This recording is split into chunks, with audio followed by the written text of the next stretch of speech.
2 நாள் சுற்றுப்பயணமாக பிரதமர் நரேந்திர மோடி இன்று பிரிட்டன் புறப்பட்டு செல்கிறார். பிரிட்டன் செல்லும் பிரதமர் மோடி அந்நாட்டின் பிரதமர் கெய்ர் ஸ்டார்மர், பிரிட்டன் அரசர் 3ஆம் சார்லஸ் ஆகியோரை சந்திக்க உள்ளார்.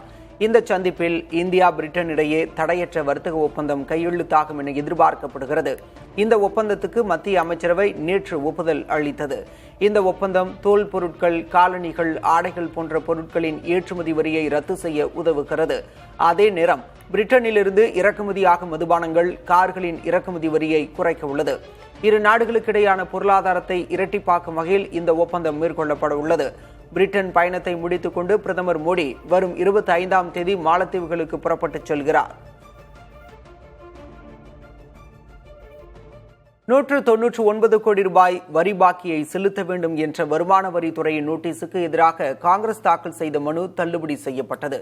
2018ஆம் ஆண்டின் வருமான வரி தாக்கலுக்கான அவகாசம் முடிவடைந்த நிலையில் 2019ஆம் ஆண்டு வருமான வரி கணக்கை தாக்கல் செய்த காங்கிரஸ் வருமானம் கிடைக்கவில்லை என்றும் 199.15 கோடி ரூபாய்க்கு விலக்கு அளிக்க வேண்டும் எனவும் கேட்டுக்கொண்டது. ஆனால் காங்கிரசின் கோரிக்கை நிராகரிக்கப்பட்டது. இதை எதிர்த்து வருமான வரித்துறை மேல்முறையீட்டு தீர்ப்பாயத்தில் காங்கிரஸ் முறையிட்டது.